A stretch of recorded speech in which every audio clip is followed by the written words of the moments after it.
Bonjour à tous, salam alaikum. Ça y est, le ramadan est déjà fini. Et il est passé si vite, les jours sont passés si vite, on avait à peine eu le temps de cligner des yeux que ça y est, c'était déjà la fin du ramadan. Et ça va nous manquer. Ça va nous manquer ces bons moments en famille, ça va nous manquer de partager ce ftour, ça va nous manquer de cette délivrance que nous avons après avoir jeûné toute une journée et qu'on peut enfin boire un petit quelque chose, qu'on peut enfin manger un petit quelque chose et qu'on sait que tous les musulmans et d'autres, même non musulmans, partagent ce moment avec nous sur la terre tout entière. Les sahaba, les compagnons du prophète Mohammed sallallahu alayhi wa sallam, 6 mois dans l'année, ils faisaient un dua. Ils demandaient quelque chose à Dieu. Qu'est-ce qu'ils demandaient? Eh bien, ils demandaient à Dieu de pouvoir leur faire vivre encore un ramadan supplémentaire. Parce qu'ils savaient sa valeur, ils savaient que c'était énorme, unique, exceptionnel. Et ils passaient les 6 mois suivants à demander autre chose. Ils faisaient le dua que Dieu accepte le ramadan qui était passé.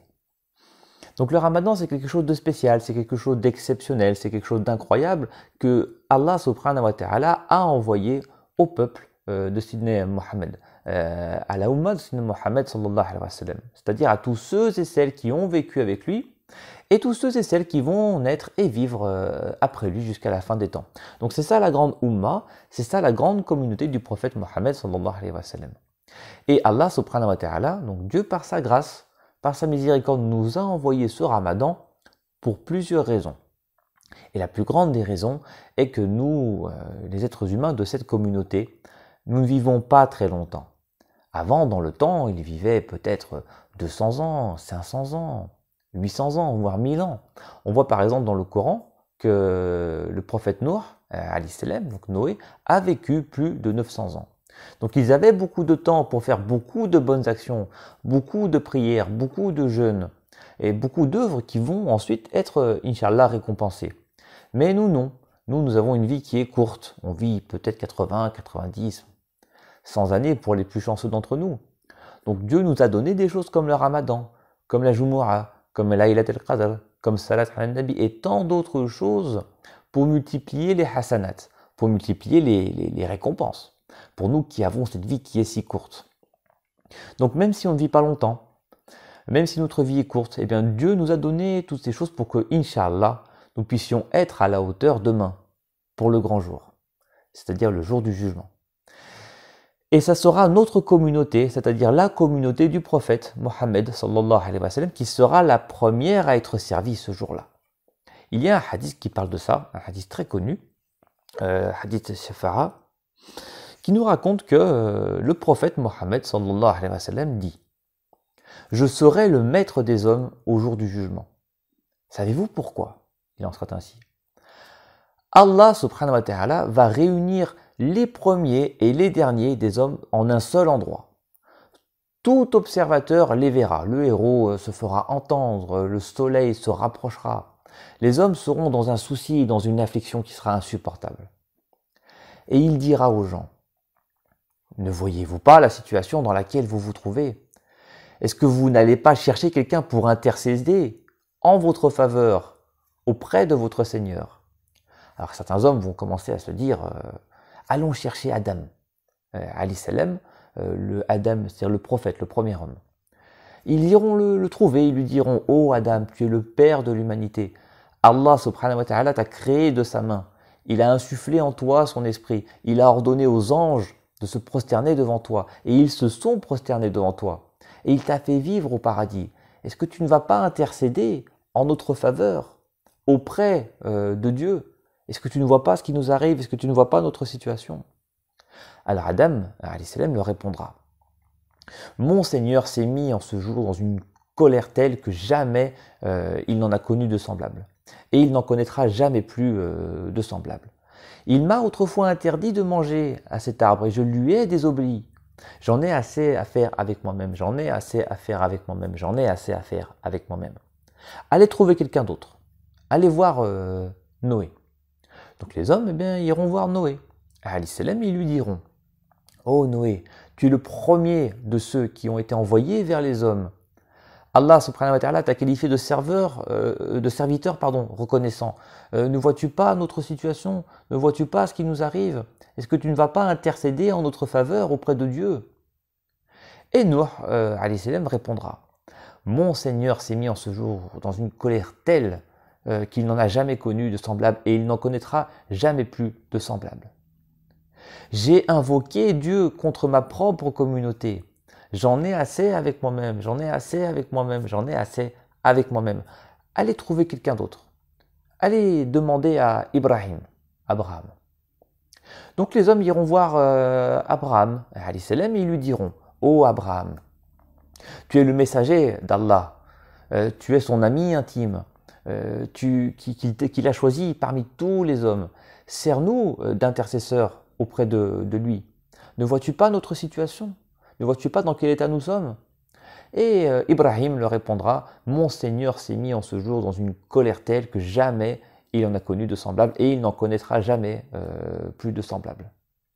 Dans le passé, j'ai proféré 3 mensonges. J'en ai assez à faire avec moi-même, j'en ai assez à faire avec moi-même, j'en ai assez à faire avec moi-même. Allez trouver quelqu'un d'autre. Allez demander à Moïse. Donc les hommes iront voir Moïse, alayhi salam, et ils lui diront, ô Moïse, tu es l'envoyé d'Allah. Allah t'a accordé la préférence sur les hommes en te donnant la prophétie, en te parlant sans intermédiaire. Intercède en notre faveur auprès de Dieu. Et Moussa, alayhi salam, répondra, mon Seigneur s'est mis en ce jour dans une colère telle que jamais il en a connu de semblable et jamais il n'en connaîtra plus de semblable. J'ai tué un homme sans en avoir reçu l'ordre. J'en ai assez à faire avec moi-même, j'en ai assez à faire avec moi-même, j'en ai assez à faire avec moi-même. Allez trouver quelqu'un d'autre, demandez à Jésus. Donc ils iront voir Jésus, alayhi salam, et ils lui demanderont, ô Isa, tu es l'envoyé d'Allah, tu es son verbe et son esprit. Venons de lui. Tu t'es adressé aux hommes, tu parlais au berceau. Intercède en notre faveur auprès de Dieu. Ne vois-tu pas dans quel état nous sommes? Ne vois-tu pas notre situation? Et Jésus, alayhi salam, leur répondra, mon Seigneur s'est mis en ce jour dans une colère telle que jamais il n'en a connu de semblable et jamais il n'en connaîtra plus de semblable. J'en ai assez à faire avec moi-même, j'en ai assez à faire avec moi-même, j'en ai assez à faire avec moi-même. Allez voir le Muhammad. Donc ils iront voir Muhammad et ils lui diront, sallallahu alayhi wa sallam, tu es l'envoyé d'Allah, tu es le sceau des prophètes et Allah t'a pardonné tes péchés antérieurs et à venir. Intercède en notre faveur auprès de lui. Ne vois-tu pas notre situation? Ne vois-tu pas dans quel état nous sommes? Et alors le prophète Mohammed sallallahu alayhi wa sallam ira se placer sous le trône. Il se tiendra là, prosterné devant Allah subhanahu wa ta'ala, et Allah va lui inspirer des formules de hamd, de louange, de glorification qu'il n'a jamais inspiré à aucune autre personne sur terre avant lui. Puis il lui sera dit au prophète Mohammed sallallahu alayhi wa sallam, ô Mohammed, relève la tête, demande, il te sera accordé. Intercède et tu seras exaucé. Puis on dira, il dira, le prophète Mohammed sallallahu alayhi wa sallam, ô Seigneur, ma communauté, ô Seigneur, ma communauté, ô Seigneur, ma communauté. Puis on dira, ô Mohammed, fais entrer au paradis ceux de ta communauté qui n'ont pas de compte à rendre par la porte de droite. Et ils seront donc également associés aux autres pour entrer par les autres portes. Donc on voit avec ce hadith que Dieu a donné un accès privilégié au prophète Mohammed sallallahu alayhi wa sallam pour qu'il puisse ouvrir les portes du paradis et faire passer les gens. Donc c'est vrai, notre communauté est un peu particulière. C'est-à-dire tous les êtres vivants qui vivent aujourd'hui, cette communauté est un peu particulière. Nous vivons des difficultés que les gens n'avaient pas avant. Nous avons beaucoup de satanisme. Le satanisme s'est enraciné de partout. Il s'est développé de partout. Il ne passe pas une journée sans qu'on s'en prenne plein la figure. Ce n'était pas comme ça dans le temps.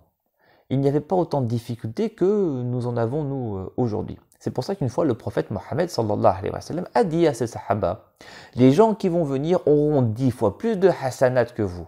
Ils ont dit pourquoi? Eh bien pour les difficultés qu'ils auront, pour les facilités qu'ils n'auront pas. Donc c'est pour notre petite santé, pour le grand satanisme auquel nous devons faire face au quotidien.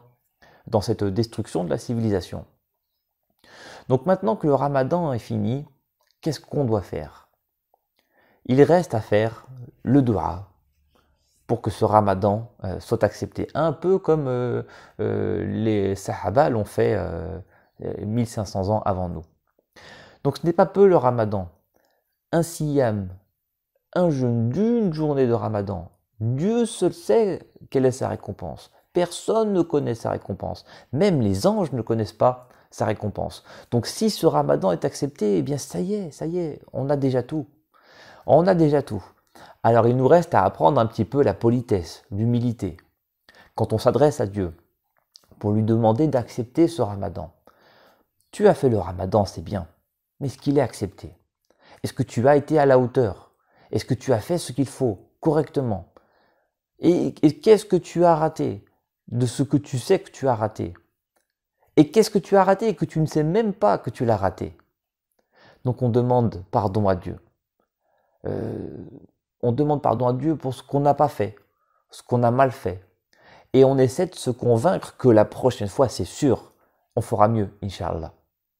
C'est ça al-ihsan, c'est ça le troisième pilier de la religion, ad-din, dont on a parlé donc dans une autre série de vidéos. La religion, c'est 4 piliers, al-islam, al-iman, al-ihsan et as-sa'a. Donc on essaye avec le ramadan et avec tout notre quotidien de toujours chercher à faire mieux, de toujours chercher l'excellence, de toujours chercher à dépasser ce qu'on a mis comme étant nos propres limites. Donc ce ramadan est passé. Inch'Allah, la prochaine fois, je ferai mieux, c'est sûr. On demande à Dieu d'accepter ce qu'on fait. Celui qui a vécu Laylat al-Qadr, c'est-à-dire la nuit du destin, c'est l'équivalent de 83 ans et quelques. En une seule nuit. Laylatul Qadri khayrun min alfi shahr. Donc la nuit du destin est égale à 1000 mois. Mais 1000 mois de quoi? Mais 1000 mois de travail, 1000 mois d'adoration, 1000 mois de salat, 1000 mois de siyam. Donc le ramadan, ce n'est pas n'importe quoi, ça vaut beaucoup. Si on savait ce que c'est qu'un ramadan, et pourquoi est-ce que Laylat al-Qadr, elle est dans ce mois de ramadan, mais le mois de ramadan, c'est énorme, c'est gigantesque. C'est un poids que c'est pour ça que les sahaba passaient la moitié de l'année à demander à Allah subhanahu wa ta'ala de leur permettre de vivre un ramadan supplémentaire. Donc que les jours qui viennent, tout au long de l'année, soient de vrais ramadans. Parce que la patience, par exemple, eh bien, on peut la pratiquer tous les jours. Et comme Siyam, eh bien, Dieu seul connaît sa récompense. Oui, Siyam, le jeûne, c'est excellent pour la santé, très bien. La science moderne, la médecine, le découvre petit à petit, effectivement. Mais qu'est-ce qu'elle ignore encore? Qu'est-ce qu'elle ignore et qu'elle ne découvrira jamais autrement qu'à travers donc, le prisme de la religion? Qu'est-ce qui se passe dans le corps de quelqu'un qui, arrivé à l'heure de Asr, a le ventre qui commence à grogner, a envie de boire une petite gorgée d'eau, mais non, il s'arrête. Donc qu'est-ce que c'est que ce frein? Qu'est-ce que c'est que ce frein qui nous permet eh bien, de ne pas manger et de ne pas boire? Et pourquoi c'est important de le savoir? Mais parce que toute l'année, comment on fait pour l'utiliser ce frein pour d'autres choses?